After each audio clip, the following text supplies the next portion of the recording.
question de tempo, elle rêve d'un long voyage sur un bateau.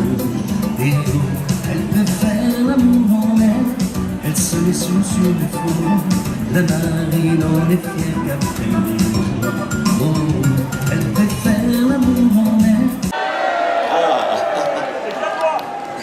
Les deux chapeaux. Je ne sais pas si vous savez, moi je préfère raconter des histoires sur nous. Il y a un professeur à l'école qui demande aux enfants, aux élèves, comment ça va, comment ils vivent, où ils habitent et tout ça. Alors le premier dit, moi, mon papa, il a une voiture, et puis on habite dans un bloc locatif, 4 pièces et demie, et puis on a une voiture.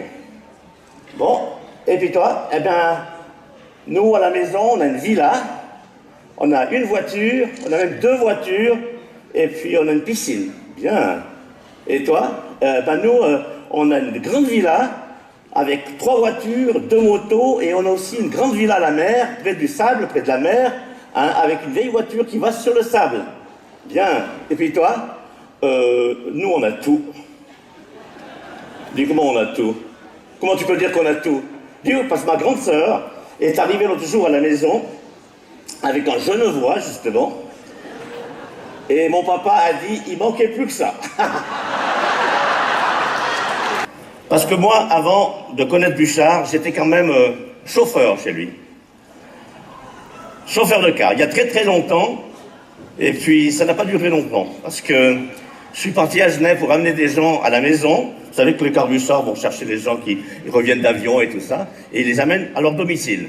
Eh bien, je tombe sur une fille qui rentre avec moi, belle femme, puis elle commence à me draguer. Bon, je suis pas mal comme quoi, hein, beau gosse quoi. Ouais, ça fallait, hein.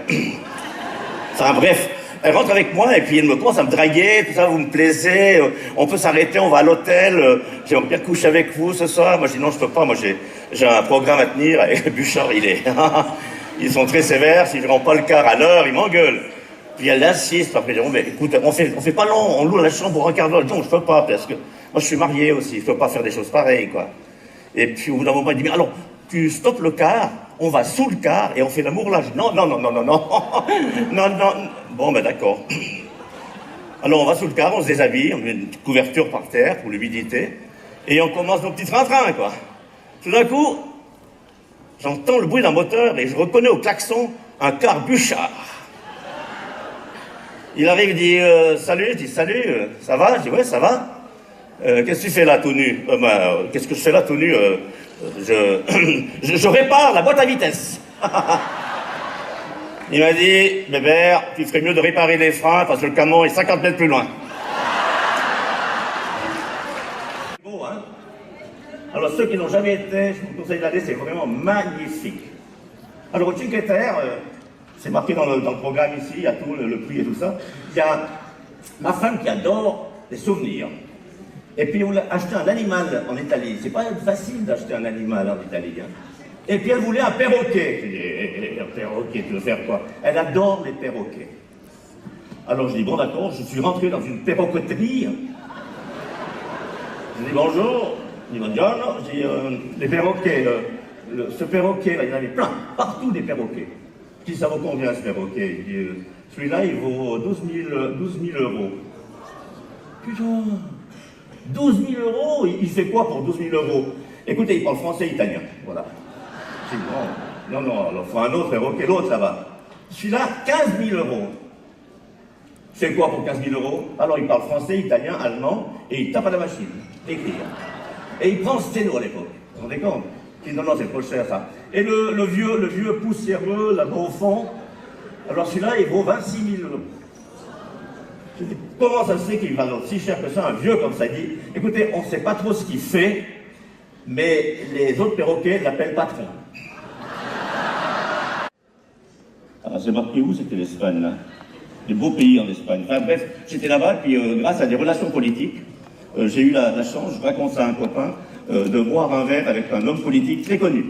Je dis bon, ouais, c'est qui? C'est Juan Carlos. Comment? Juan Carlos. On ne dit pas Juan. En Espagne, les J se prononcent re. On dit Juan Carlos. Je dis, ah ben ça je savais pas. Et t'as été quand là-bas? entre Rouen et Rouillé.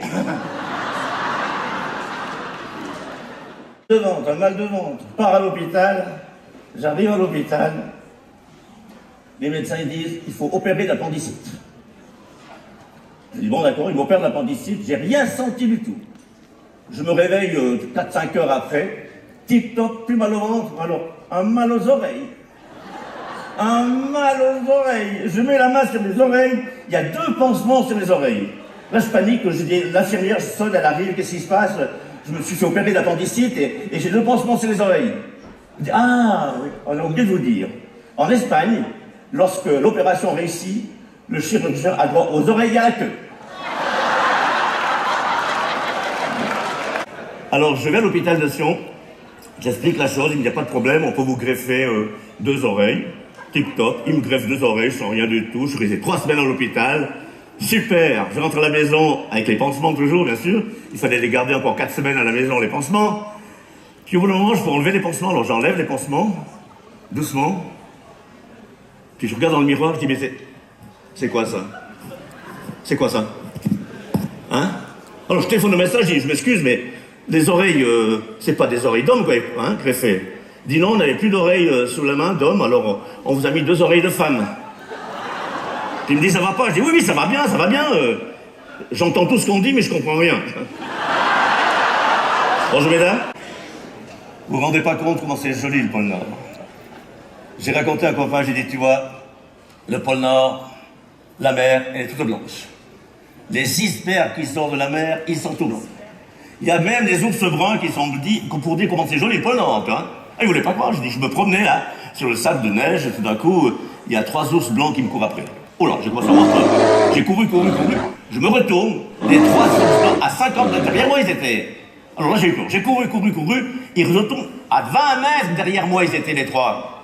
Alors là, bon, eux, ils connaissent le terrain, d'accord, mais enfin, tu vois. J'ai couru. D'un coup, j'ai vu un palmier, en haut sur le palmier, sauvé. Yeah. Ceux qui rentrent en voiture, faites attention, parce que dernièrement, je roulais, je me fais arrêter par un policier qui me dit baissez la fenêtre, permis de circulation. J'étais complètement. J'ai service de circulation, d'accord. Et où est-ce que j'ai un service de circulation? Ah, ouais, permis de circulation. Permis de conduire. Ah, permis de conduire. C'est le bleu, hein? Oui. Ouais, permis de conduire. Il me dit vous avez bu, vous, hein? Vous êtes plein. Sentez l'alcool. Comment je suis plein sans l'alcool? Vous êtes plein, vous sortez du véhicule.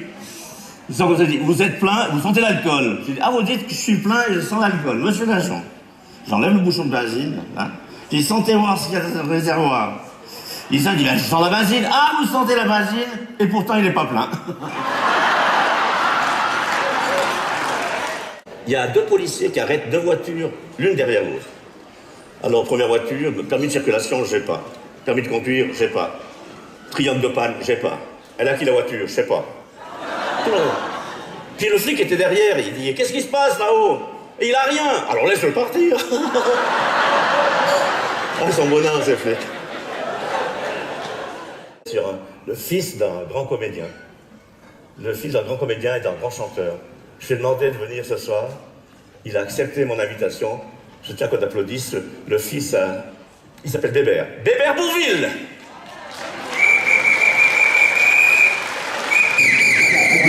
Alors je te laisse la scène, Bébert. Merci Zoé, encore un gros applaudissement pour Zoé. Merci.